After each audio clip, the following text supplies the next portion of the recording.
हर बच्चा एक सितारा होता है, लेकिन हर सितारा एक जैसा नहीं चमकता।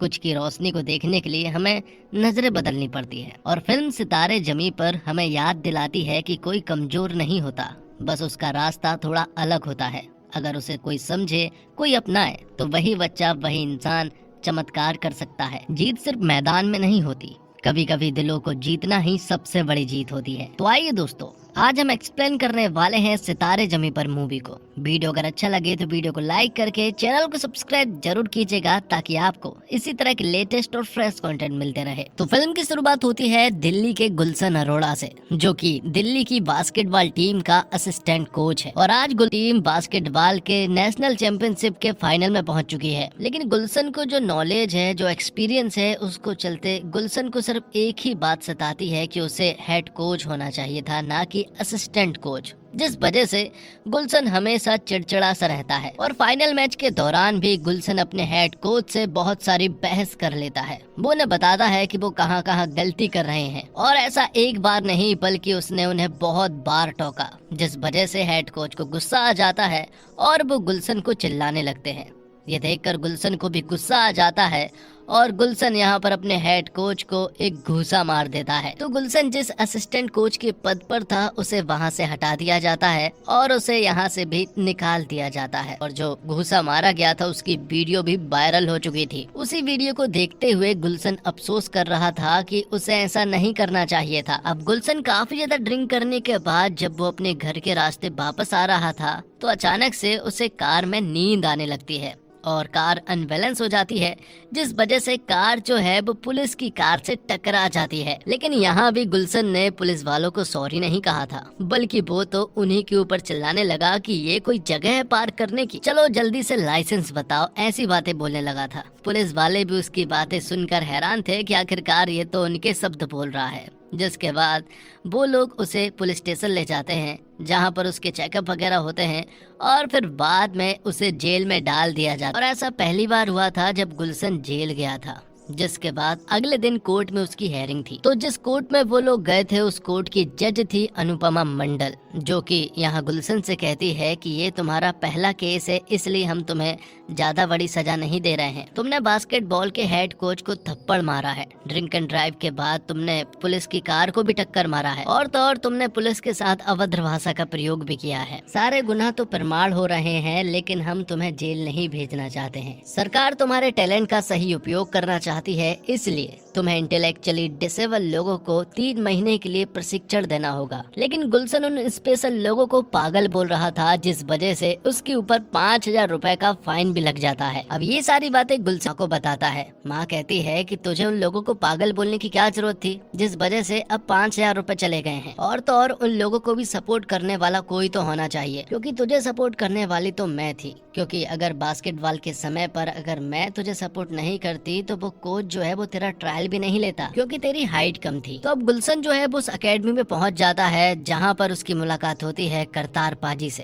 करतार पाजी इन सभी डिसेबल लोगों का ख्याल रखते हैं। तो अब करतार पाजी यहाँ पर गुलशन से पूछते हैं कि आखिरकार वो हफ्ते में इन लोगों को कितने दिन ट्रेनिंग देगा, जिस पर कि गुलशन उनसे कहता है कि वो 1 दिन ट्रेनिंग दे देगा, ताकि बच्चे बाकी के दिन आराम कर पाए। ये सुनने के बाद करतार पाजी तुरंत ही अनुपमा के पास कॉल करते हैं, और गुलशन को पता नहीं था अनुपमा कौन है। और जब उसे बाद में मालूम चला कि दरअसल में अनुपमा तो जज है, तो वो पूरी तरह से हैरान रह जाता है। दरअसल में इन सारे लड़कों में से एक लड़का अनुपमा का भतीजा होता है, जिस वजह से अब गुलशन उन सभी लोगों को 7 दिन ट्रेनिंग देगा। तो अब गुलशन उन सभी इंटेलेक्चुअली डिसेबल लोगों से मिलता है, जो कि बहुत ही होशियार टाइप के लड़के थे। शुरुआत में तो वो सभी लोग यहाँ गुलशन से ठीक ढंग से बात नहीं कर रहे थे। सबकी उम्र काफी ज्यादा थी, लेकिन उनका दिमाग का विकास नहीं हो पाया है, जिस वजह से वो यहाँ पर हैं। तो गुलशन की इन सभी लोगों से पहली मुलाकात तो एकदम नॉर्मल रही, जिसके बाद हम देखते हैं कि गुलशन और उसकी माँ जब एक शादी के फंक्शन में पहुंचती है, तो वहाँ पर गुलशन की मुलाकात सुनीता से होती है। सुनीता दरअसल में गुलशन की वाइफ होती है और काफी दिनों से इग्नोर भी कर रहा है, वो उसकी कॉल तक पिक नहीं कर रहा था। यहाँ हमें मालूम चलता है कि गुलशन और सुनीता के बीच में हालात बिल्कुल भी ठीक नहीं है। वो दोनों एक दूसरे से आपस में झगड़ा करते रहते हैं। उनकी शादी को काफी साल हो चुके हैं, लेकिन उनका कोई भी बच्चा नहीं है, और सुनीता यही चाहती है कि उनका कोई कोई बच्चा हो। इसी वजह से उनके बीच में आपस में झगड़ा होता रहता है और गुलशन हमेशा सुनीता को छोड़कर चला जाता है। अब गुलशन जो है वो अपनी माँ के घर पर रहता है। अब गुलशन अगले दिन फिर से सभी को ट्रेनिंग देने के लिए पहुंच जाता है, जहां पर गुलशन को आधे लोगों की बातें तो समझ में भी नहीं आ रही थी। इन्हीं में से एक लड़का और भी था जिसका नाम हरगोविंद है, लेकिन वो इन लोगों के साथ प्रैक्टिस नहीं करता है। वो चुपचाप पीछे खड़े होकर आराम से अकेला ही प्रैक्टिस करता है। तो गुलशन देखता है कि सारे बच्चे बहुत कमजोर है और उन्हें बास्केटबॉल के बारे में ज्यादा कुछ भी नहीं आता है, जिस वजह से गुलशन जो है वो जज अनुपमा मंडल से मिलने के लिए पहुंच जाता है। वो उनसे कहता है कि मुझे मालूम चल गया है कि आपने जज की तरह फैसला नहीं लिया है, बल्कि आपने तो बुआ बनकर ये फैसला लिया है ताकि आपका भतीजा जो है वो बास्केटबॉल खेल सके। तब जज अनुपमा कहती है कि तुम प्रशिक्षण देने के लायक भी नहीं हो, तुम्हें तो सरकारी हॉस्पिटल में साफ सफाई के लिए भेजा जा रहा था। वो तो तुम्हारी किस्मत अच्छी है कि तुम्हें बास्केटबॉल के बारे में नॉलेज है। अब गुलशन अपनी माँ से मिलता है और उन्हें बताता है कि वो पागल लोगों को ट्रेनिंग दे रहा है जो कि बास्केटबॉल तो कभी भी नहीं सीख सकते। लेकिन यहाँ पर उसकी माँ उसे समझाती है कि ऐसे लोगों का साथ देने के लिए होना चाहिए। जब तेरी हाइट कम थी और कोच तेरा ट्रायल नहीं ले रहा था, तब मैं उसके सामने रोई गिड़गिड़ाई, यहाँ तक कि मैंने तेरे कोच को थप्पड़ तक मारा ताकि तेरा कोच तेरा ट्रायल ले सके। वहाँ वो माना क्योंकि तेरे पीछे मैं खड़ी थी तुझे सपोर्ट करने के लिए, लेकिन उन्हें सपोर्ट करने के लिए कोई भी नहीं है, इसलिए तुझे उन्हें सपोर्ट करना ही होगा। तो अब गुलशन उन्हें अच्छे से ट्रेनिंग देता है, उन्हें सारी चीजें समझाता है, जो वो गलतियाँ कर रहे थे वो उन्हें सिखाता है। वो थोड़े कमजोर थे, वो उन्हें मजबूत बनाता है, उनसे बहुत मेहनत करवाता है ताकि वो बास्केटबॉल ठीक से खेल सके। अब धीरे धीरे गुलशन उन सभी लड़कों को समझ पा रहा था, लेकिन उनका दिमाग थोड़ा बच्चों वाला है, जिस वजह से गुलशन को उन्हें सिखाने में थोड़ी प्रॉब्लम तो हो रही थी। अब गुलशन इन सभी बच्चों को ठीक तरह से जान पाए, इसलिए वो करती से इन बच्चों के बारे में बात करता है। तब करतार पाजी उन्हें बताते हैं कि ये बच्चे कोई नॉर्मल बच्चे नहीं हैं, ये बहुत ही स्पेशल हैं। सबसे पहले वो करीम के बारे में बताते हैं, कहते हैं कि करीम ठीक से चल नहीं पाता है, लेकिन वो बाइक बहुत ही अच्छी चलाता है। इनफैक्ट उसका आज तक कोई एक्सीडेंट भी नहीं हुआ है। करीम हर सुबह 4 बजे उठता है और उठने के बाद वो सीधा एक रेस्टोरेंट जाता है, जहाँ पर कि वो बर्तन धोने का काम करता है। जिसके बाद करतार पाजी गुड्डू के बारे में बताते हैं, कहते हैं कि गुड्डू जो है वो जानवरों से बहुत प्यार करता है और जानवर भी उससे बहुत प्यार करते हैं। जिन जानवरों को कोई भी काबू नहीं कर पाता है, गुड्डू उन्हें काबू कर लेता है। बस उसकी एक ही प्रॉब्लम है, वो नहाता नहीं है। बचपन में वो डूबते डूबते बचा था, इसलिए उसे नहाने से डर लगता है और इसी वजह से तो उसके से गंदी बदबू आती है। अब करतार पाजी सतबीर के बारे में बताते हैं। सतबीर दरअसल में एक मैकेनिक है। उनकी फैमिली का एक गैराज है जिसमें सतबीर जो है वो एक प्रोफेशनल मैकेनिक है और उनके गैराज में ही मैकेनिकल इंजीनियर वाले लड़के आते हैं, जिन्हें सतबीर ठीक से पढ़ाता भी है और समझाता भी है। अब बात आती है शर्मा जी की। शर्मा जी दरअसल में बहुत ही स्वीट और डिसेंट टाइप के लड़के हैं। उनसे सभी लोग बहुत ज्यादा प्यार करते हैं क्योंकि वो बहुत ही स्वीट हैं। शर्मा जी की माँ नहीं है, इसलिए वो अपने चाचा जी और पिताजी के साथ रहते हैं। उनका एक छोटा सा कैफे भी है जिसमें शर्मा जी काम करते हैं और तो और वो लोगों को 10% डिस्काउंट देते हैं जिन्हें शर्मा जी की बात समझ आ जाए। तो शर्मा जी के ओल्ड कस्टमर जो कि शर्मा जी के साथ जुड़े हुए हैं, शर्मा जी उन्हें 10% कम देते हैं क्योंकि वो लोग शर्मा जी की बातों को ठीक तरह से समझने लगे हैं। अब बात आती है लोटस की। लोटस दरअसल में एक डाई फैक्ट्री में काम करता है। जब वहाँ की डाई में कोई माइनर सी गड़बड़ी या फिर वो लीक होने लगता है, तो वहाँ का मालिक ये डाई जो है वो लोटस को दे देता है। इसी वजह से तो हर हफ्ते लोटस अपने बालों को रंग बिरंगे कर आता है। तो वही राजू की खुद की फैमिली की एक नर्सरी है, जहाँ पर राजू पेड़ पौधों से बात करता है और उसे पेड़ पौधों का अच्छा खासा नॉलेज भी है। अगला नाम है सुनील का। सुनील को हमेशा ऐसा लगता रहता है कि उसे कोई बीमारी है, जिस वजह से वो हमेशा टेस्ट वगैरह करवाता रहता है और तो और वो अपने सर पर हेलमेट पहन कर रहता है क्योंकि उसे डर है कि पंखा ना गिर जाए। और रही बात सुनील की खूबी की, तो सुनील आसमान पर फ्लाइट को देखकर बता देता है कि ये कौन सी फ्लाइट है और ये कितनी देरी से चल रही है। तो गुलशन जिन लड़कों को आम समझ रहा था, वो बिल्कुल भी आम नहीं है, तो बहुत ही इंटेलिजेंट है। तो फाइनली गुलशन ने उनकी ट्रेनिंग कंप्लीट करवा दी है और अब नेशनल चैंपियनशिप स्टार्ट होने वाली थी। तभी मालूम चलता है कि हरगोविंद ने इस टीम को छोड़ दिया है। ये बात जब करतार फाजी उसे बताते हैं कि उसकी कुछ प्रॉब्लम है, जिस वजह से उसने ये टीम छोड़ दी है। खैर छोड़ो, यहाँ पर गुलशन को अब मैच पर फोकस करना था और अपनी टीम को किसी भी हालत में जिताना था, क्योंकि उसने बहुत मेहनत की है इन लड़कों पर। तो पहला मैच जो है वो होम ग्राउंड पर ही होने वाला था। पहले मैच में ही यहाँ पर गुलशन के सारे लड़कों ने बहुत ही कमाल कर दिया था और इस मैच को आसानी से जीत लिया था। होने से पहले यहाँ पर गुलशन ने करतार पाजी से कहा था कि आप इतनी तैयारी क्यों करवा रहे हो,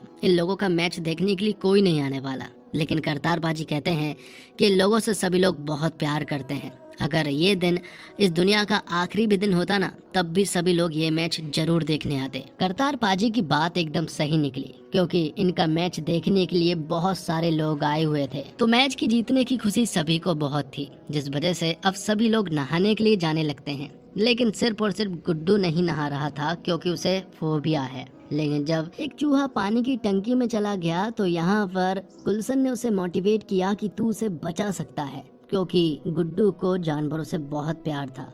तब गुड्डू उस टंकी में कूद पड़ता है, पहली बार उसने नहाया था। गुलशन सर यहाँ पर गुड्डू को बताते हैं कि देख तू पानी में खड़ा है और तेरा फोबिया भी पूरी तरह से दूर हो गया है। ये देखकर अब गुड्डू बहुत ही अच्छे से नहाता है। अब मैच जो है वो चंडीगढ़ में होने वाला था। करतार पाजी उनके साथ नहीं जा रहे थे, यहाँ पर गुलशन ही सिर्फ इन बच्चों के साथ जा रहा था, वो भी बस से। तभी यहाँ पर गोलू खान नाम की लड़की की एंट्री होती है, क्योंकि करीम जो है उसे रेस्टोरेंट से छुट्टी नहीं मिल पाई है और हरगोविंद भी अब उनकी टीम का हिस्सा नहीं है, इसलिए गोलू खान अब उनकी टीम का हिस्सा है। लेकिन गोलू खान गुस्से की बहुत ही तेज है, लेकिन वो बहुत ही स्मार्ट है। जब दूसरा मैच स्टार्ट हुआ तो ये लोग हारने वाले थे, क्योंकि सामने वाली टीम का एक लड़का जो है वो बहुत ही अच्छा खेल रहा था। तब गोलू उसके पास गई और उसकी ऐसी लात मारा जिससे कि वो मैच नहीं खेल पाया और ये लोग ये मैच बहुत ही आसानी से जीत लेते हैं। तो मैच जीतने की खुशी में सभी लोग बहुत खुश थे और सभी लोग जब बस से वापस लौट रहे थे कि तभी यहाँ पर गोलू को ड्राइवर के ऊपर गुस्सा आ जाता है और वो उसे भी ऐसी जगह पर लात मार देती है कि यहाँ पर ड्राइवर जो है वो सभी लोगों को बस से नीचे उतार देता है। ये देखकर गुलशन समझ गया था कि ये लोग लोकल बस में ले जाने लायक तो बिल्कुल भी नहीं है, इसलिए अब वो अपनी पत्नी सुनीता के पास जाता है। वो उससे कहता है कि क्या तुम मेरे साथ इन बच्चों के साथ चल सकती हो। गुलशन सुनीता के घर में तो नहीं रहता है, लेकिन जब भी उसे कोई मदद की जरूरत होती है तो वो सुनीता के पास जरूर जाता है। तो अब सुनीता भी उनकी टीम का हिस्सा बन जाती है, बिल्कुल ड्राइवर के रूप में। पास एक बस भी है जो कि बहुत ही कमाल की है, जिसमें सारे बच्चे आराम से ट्रेवल कर सकते हैं और सुनीता तो हमेशा चाहती है कि उसे गुलशन के साथ रहने का मौका मिले। तो टीम सितारे के अगले जो मैच थे उन मैच में भी उन्होंने कमाल कर दिया था और इन सारे मैचों को वो लोग आराम से जीतते जा रहे थे। अब सुनीता और गुलशन के बीच में सब कुछ ठीक भी होने लगा था कि तभी सुनीता ने फिर से बच्चे की बात छेड़ दी कि हमें एक बच्चा करना चाहिए। लेकिन गुलशन फिर से चिढ़ जाता है और उससे कहता है कि तुम्हें ऐसी बात नहीं करनी चाहिए, हमारी उम्र काफी ज्यादा हो गई है और अगर हमने अब बच्चे के लिए ट्राई किया तो वो बच्चा इनकी तरह हो सकता है। लेकिन ये बात सुनीता को बिल्कुल भी पसंद नहीं आई। वो ये बात सुनकर उससे गुस्सा होकर चली जाती है। लेकिन तभी ये सारी दूर खड़ा सुनील सुन लेता है। वो तुरंत ही गुलशन सर के पास आता है। वो उनसे कहता है कि आपने बिल्कुल सही कहा, मैं भी नहीं चाहूंगा कि मेरा बच्चा बिल्कुल मेरी तरह हो, लेकिन मैं ये चाहूंगा कि मेरे जैसे बच्चे के पिता जो है वो आप जैसे हो। ये सुनकर यहाँ पर गुलशन जो है वो पूरी तरह से हैरान रह चुका था। उसकी आंखें गीली हो चुकी थी। उसे समझ आने लगा था कि शायद वो इन बच्चों के साथ अब पूरी तरह से कनेक्टेड हो चुका है। तो जैसे जैसे टीम सितारे के मैच आगे बढ़ते गए वो कमाल करते गए। वो हर एक मैच जीत रहे थे। उन्होंने अभी तक एक भी मैच नहीं हारा था। उनका मैच देखने के लिए जज अनुपमा भी आई थी, जो कि यहाँ पर गुलशन सर की तारीफ करती है। और तो और दिल्ली बास्केटबॉल के हेड कोच भी आए थे। तो टीम जो है वो फाइनल में पहुंच चुकी थी। लेकिन अब यहाँ पर गुलशन को हरगोविंद की जरूरत थी, इसलिए वो हरगोविंद से मिलने के लिए गया। वो उससे जानना चाहता था कि आखिरकार वो उनकी टीम का हिस्सा क्यों नहीं है। जिस पर कि यहाँ पर हरगोविंद बताता है कि वो पहले विकलांग लोगों की टीम का कैप्टन हुआ करता था, हमें भी एक एक कोच सिखाने के लिए आया था और हम नेशनल चैंपियनशिप के फाइनल में पहुंच चुके थे। लेकिन मैच को जीतने के चक्कर में कोच ने 2 लड़कों को ऐसे लेकर आए जो कि डिसेबल नहीं थे, वो बिल्कुल ठीक थे। तब समझ आया कि कोच को सिर्फ मैच जीतने से मतलब है। पहली बार उसने अपने हाथों से मेडल को छीनता हुआ देखा और जब मेडल छीना गया था तब उसकी माँ पहली बार रोई थी, जो कि उसे बहुत ही बुरा लगा था। तब से ही मैं किसी भी कोच पर भरोसा पाता हूँ। लेकिन अब हरगोविंद बताता है कि मुझे तुम्हारे ऊपर पूरा भरोसा है और वो फाइनल खेलने के लिए जरूर आएगा। सारी चीजें बिल्कुल सही हो रही थी, सारी चीजें सेट हो चुकी थी कि तभी करतार पाजी यहाँ पर गुलशन सर को बताते हैं कि वो फाइनल खेलने के लिए नहीं जा रहे हैं। मैच जो है वो मुंबई में होने वाला है और उनके पास जो भी पैसे थे वो सारे खर्च हो चुके हैं। बच्चे इतनी दूर तक बस और ट्रेन से ट्रेवल नहीं कर सकते हैं और तो और फ्लाइट के लिए उनके पास अब फंड नहीं बचा है। तो ये गुलशन के लिए एक बहुत बड़ी प्रॉब्लम थी, क्योंकि बच्चों ने और गुलशन ने बहुत मेहनत की है उन्हें यहाँ तक लाने के लिए, इसलिए वो उन्हें फाइनल तो खिलाना ही चाहता है। इसलिए अब वो सुनीता की मदद लेता है। सुनीता एक एक्टर बनना चाहती थी, इसलिए वो उसे एक पुलिस का गेटअप देता है और पहुंच जाता है एक घर में जहां पर कि करीम काम किया करता था। वो वहां के मालिक को पुलिस वाला बनकर धमकाते हैं कि तुमने एक इंटेलेक्चुअली डिसेबल को यहाँ पर रखा है, उससे 8 घंटे की जगह पर 12 घंटे काम कराते हो, जिस वजह से अब तुम्हें लगभग 10 साल की जेल हो सकती है। तब गुलशन को उस रेस्टोरेंट के मालिक से ढेर सारा पैसा मिल जाता है और अब गुलशन इन सभी को मैच खिलाने के लिए ले जाता है। और फिर मुंबई के रेस्टोरेंट में यहाँ पर गुलशन का मुकाबला होता है लिफ्ट से। मालूम चलता है कि दरअसल में गुलशन जो है वो लिफ्ट से डरता है। बात कुछ ऐसी है कि कुछ साल पहले लिफ्ट जो है वो बीच में ही फंस चुकी थी, जिस वजह से गुलशन को आज तक लिफ्ट से डर लगता था। लेकिन इन बच्चों की वजह से आज उसे लिफ्ट से जाना पड़ा। और जैसे कि सुनील को वहाँ नहाने का फोबिया, ऐसे ही यहाँ गुलशन को लिफ्ट का फोबिया था। लेकिन इन बच्चों ने यहाँ पर गुलशन का लिफ्ट वाला फोबिया भी खत्म कर दिया था। तो अब टीम सितारे जो है वो फाइनल में पहुंच चुकी थी और आज ही उनका फाइनल का मैच था। सभी लोग बहुत ही ज्यादा एक्साइटेड थे। लेकिन तभी यहाँ पर गुलशन और उसके टीममेट्स की नजर पड़ती है सामने वाली टीम के ऊपर, जो कि बहुत ही लंबे लंबे थे। शुरुआत के आधे घंटे तो वो लोग पूरी तरह से पीछे रहे थे, क्योंकि वो सारे लंबे थे तो उनके पास जो है वो क्लियर नहीं हो पा रहे थे। तभी यहाँ पर गुलशन ने एक प्लान बनाया कि अब कोई भी ऊपर से पास नहीं देगा बल्कि नीचे से पास देगा। तो ये एक प्लानिंग जो है वो पूरी तरह से काम आए। धीरे धीरे करके वो उनकी बराबरी करने लगे थे। सब कुछ बिल्कुल ठीक चल रहा था। आखिरी के 2 मिनट और उन्हें अभी भी 4 गोल करने थे, लेकिन उन्होंने उसकी भी लीड कवर कर ली थी। और अब आखिर के 20 सेकंड में सिर्फ और सिर्फ एक ही बास्केट डालनी थी। बॉल जो है वो करीम के पास पहुंच जाती है और जब करीम उस बास्केट को फेंकता है तो वो बॉल बास्केट में जाने से चूक जाती है और ये मैच टीम सितारे हार जाती है। तब गुलशन आंखें बंद करके इस मैच को अफसोस कर रहा था कि वो ये मैच हार गए हैं। तभी उसकी नजर सारे बच्चों पर पड़ी जो कि बहुत एंजॉय कर रहे थे। उनके चेहरे को देखकर ऐसा बिल्कुल भी नहीं लग रहा था कि वो ये मैच हार गए हैं। ऐसा लग रहा था कि वो ये मैच जीत गए हैं। सामने वाली टीम के जीतने पर हारने वाली टीम को इतना खुश गुलशन ने पहली बार देखा था, जो देखकर गुलशन को बहुत ही मजा आया। ये सारी चीजें देखने यहाँ पर गुलशन सुनीता से कहता है कि मुझे ऐसा लगता था कि मैं इनका कोच हूँ, जबकि आज समझ आया कि ये लोग मेरे कोच हैं। मैं ना हमेशा कम समझता था। ये बहुत ही चालाक और बहुत ही समझदार हैं। ये लोग दूसरे को सुख दुख को समझ लेते हैं और मैं यहाँ दूसरों की बातों तक को नहीं समझ पाता हूँ। सिर्फ अपने बारे में सोचता हूँ, किसी के बारे में कुछ नहीं सोचता हूँ। मैं इन लोगों को हमेशा कम समझता था, लेकिन इन लोगों का दिल देखो कितना बड़ा है। इन लोगों में कोई कमी कैसे हो सकती है भला। तो दोस्तों, जीत सिर्फ मैदान में नहीं होती, कभी कभी दिलों को जीतना ही सबसे बड़ी जीत होती है। तो अगली बार किसी को अलग देखो तो हंसना नहीं, समझने की कोशिश करना, क्योंकि हर सितारा जमीन पर ही उतरता है, बस किसी को उसे पहचानना होता है।